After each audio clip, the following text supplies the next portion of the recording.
Hey everyone, welcome back to RPG Imaginings. The purpose of this video, if I were to summarize it in one main point, would be YGWV, Your Game Will Vary. It's a concept that exists in the hobby, and people have a lot of really strong opinions about Your Game Will Vary, but it comes from this place of welcoming, that we want to welcome people to the hobby. We don't want to say that role-playing games are an exclusive club only for certain people. Everyone is welcome in role-playing games. And I'm going to highlight 4 common RPG practices in this video that I just want to remind people in the audience that you don't have to participate in if you don't want to. These perspectives and philosophies exist within the hobby. We have a lot of people joining the hobby now. Role-playing is encountering a renaissance right now, and I think that it's awesome, and I think that it is our duty as experienced role-players to welcome new players to the hobby and do everything that we can to help people to feel welcome. And I think that these are examples of things that can sometimes discourage people from going deeper into the hobby. And none of these things are bad in of themselves. Well, perhaps the last one. The 4th one maybe is bad in of itself, but I just want to send a message out to new players in the role-playing game audience that you are welcome. Role-playing games are for everybody, and just because somebody in the hobby tells you that you should, quote-unquote, be doing certain things doesn't mean that you have to. And so there will be some role-playing history here as well that I hope that new players sort of get an understanding of. And so let's dive right into the first one. You'll notice that I'm on Chapter 4, Personality and Background in the Dungeons & Dragons 5th Edition Player's Handbook, and I'm using this as an example because D&D is probably the most mainstream out of all the role-playing games, so it has a common frame of reference. And for those of you who aren't as familiar with the history of D&D, D&D was created by a combination of 2 gentlemen, Dave Arneson and Gary Gygax, and Gary Gygax has had a huge influence on the hobby. And I'm going to go ahead and put out there that that influence hasn't always been a positive thing. And I know that that's going to sound blasphemous to some of you out there, but I think that if you're going to work with a industry that someone created, you not only owe celebration of that industry, but you also owe highlighting of criticism and things that we can improve upon. So I'm going to turn the page here in the 5th edition handbook, and this section right here, alignment, is probably something that is one of the more pared down things that has happened in Dungeons & Dragons over the life of the game. So my first common RPG practice that I want to suggest to you that you don't have to participate in is alignment. And, you know, there's a history of how alignment has influenced games. I'm of the opinion that alignment is really good for you when you start out learning to roleplay, and it is probably one of the first things that you might consider ditching after you get some more experience under your belt. And the idea behind alignment is that it would suggest like the worldview of your particular character and what their typical behavior would look like under certain circumstances. Now, in practice, what alignment really looks like, in my experience, is that people will use alignment as a scapegoat to justify character actions that don't necessarily contribute to the story or the richness of the story or the richness of their character. In other words, it will tend to be like a fallback to their character that they'll say, well, I'm chaotic good, so my character has to react in this way. Alignment is really good from the perspective of if you are a new role player and you need a guide to work towards to help you to gain inspiration effectively for thinking about what your character might do under a particular circumstance. That's great. That's fine. I think alignment is really useful for new role players. For veteran role players, my experience is that alignment basically comes down to people using it as an excuse to have a get-out-of-jail-free card for their actions at the table.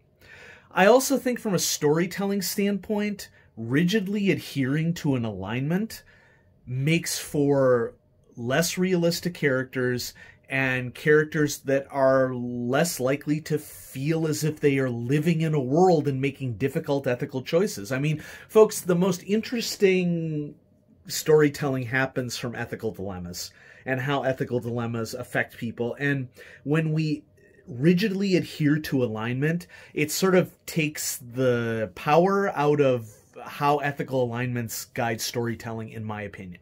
So, message to the audience: if starting with alignment helps you to be a more effective role player, do it. If you get to a point where alignment isn't helping you to tell richer stories, consider just ditching it. I want to point out to you that most role-playing games no longer have an alignment mechanic.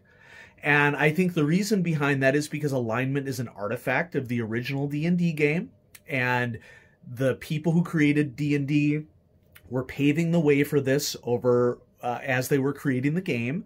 And as the role-playing hobby has grown over time, we've begun to recognize that alignment is more like jail for your character rather than it is opening up your character to new experiences. So that's number one. Next, I'm just gonna, turn a couple of pages here while we're in the book, and I'm not necessarily using D&D as an example here. I just happen to have the book here, and that is another common RPG practice that you don't have to participate in is a strict adherence to RAW. And RAW is role-playing slang for rules as written.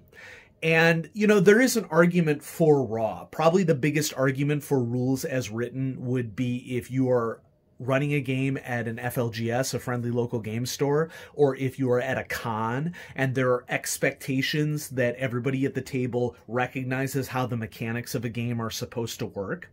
I just want to throw it out there to all of you that at your home table, at the kitchen table, you can do whatever you want.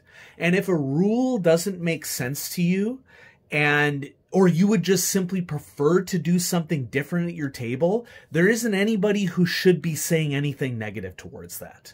Okay. Now, one thing that I've noticed in 25 plus years in the hobby is that there are some people who are very passionately, rigidly for RAW.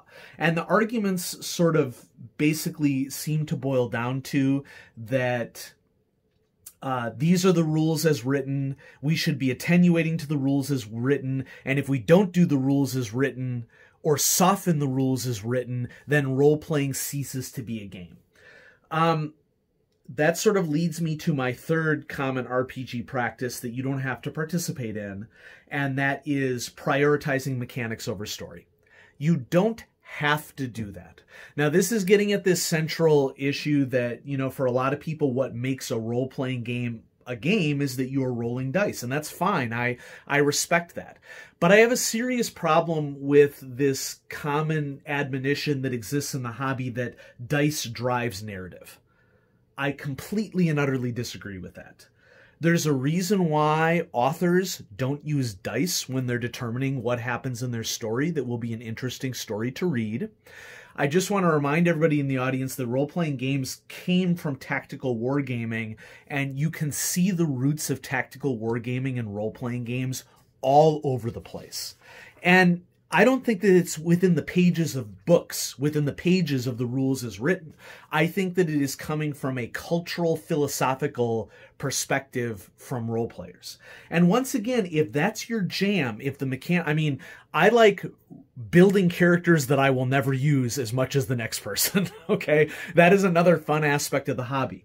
But I want to point out to people that if dice are exclusively driving your stories may not be as good as you think they are. And I understand that there's some element of randomness that people want to interject in their role-playing games. A big criticism of highly story-driven role-playing games like Hillfolk or any mechanics light game that you can think of is that, well, you're no longer role-playing. You're playing a role-playing game, then you're just telling a story. Role-playing is in the name. And role-playing is storytelling. So love the mechanics, okay? Yeah, I'm not saying that you can't like the mechanics, but I just want to point out to you that the base idea behind a role-playing game is telling a story, and it kind of just boggles my mind that people will compromise storytelling in the name of mechanics. They'll come across a mechanics outcome, an absurd mechanics outcome, and they treat the dice as if it is a sacred, godlike storytelling thing that is immutable, that we cannot choose otherwise for. And I just happen to really disagree with that perspective. And I think that if you're going to tell better stories, you need to take control of your stories, and you need to give both players and your game master the agency that they need to tell great stories. That doesn't mean that you can't have random elements. The random elements shouldn't make the story more boring. It shouldn't make the story more interesting at the expense of agency or player choice. And I'm not saying that's easy. That's really, really difficult. But I think that if you take a perspective of putting story first over mechanics, you're going to tell better stories. And then my fourth common RPG practice that you don't have to participate in is that I just want to tell players out there, especially people who are new to role-playing and trying to find their way in the hobby, and the hobby can be really intimidating because, I mean, look at this, folks. This is a 300-page book. Okay, that can be real intimidating to a lot of people. And no, you don't have to read the majority of this book to have a spectacular time role-playing. But my fourth common RPG practice that you don't have to participate in is that tables that disrespect what you find fun, you do not have to participate in those tables. And I think that this is a tricky suggestion that I'm throwing out here, in that I recognize that if you live in a rural area, you likely have less access to tables than in an urban area. I recognize that. But in a world of COVID-19 in which we are having to do more storytelling and role-playing games over digital means, there's no better time than right now for you to participate in role-playing via digital means. It just means, you know, arranging to participate in those sorts of games. If people at your table are disrespecting you, that's not okay. Role-playing is for everyone.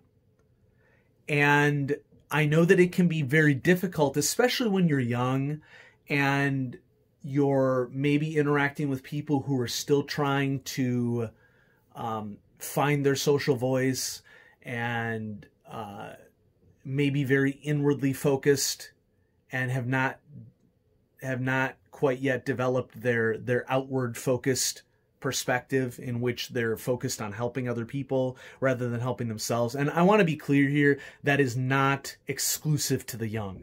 Okay, I know tons of adults, 40, 50-year-old adolescents that struggle with that as well. And so regardless of your age, if you're encountering people that disrespect what you find fun, that's probably a signal that searching for another group may be a good option for you. Participating in a hobby shouldn't be stressful, and you shouldn't have to accept disrespectful situations in order to be able to participate in it. And so I'd encourage everyone to find a table of people in which your experience with them is positive. Now, honestly, I think I could do probably a video on all four of these independently. That may be something that I do in the future, but I've just been thinking a lot about Your Game Will Vary a lot. And I think that these four common RPG practices are things that you don't have to participate in if you don't want to. There are experienced hobbyists out there who have made the choice not to participate in these sorts of things. And if you do participate and use these different things, that's fine too.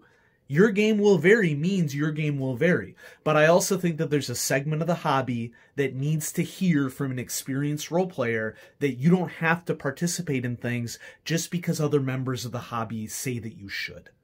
So I'll have some more videos coming at you on RPG Imaginings, all sorts of fun role-playing games for us to explore. Have a great day, everybody.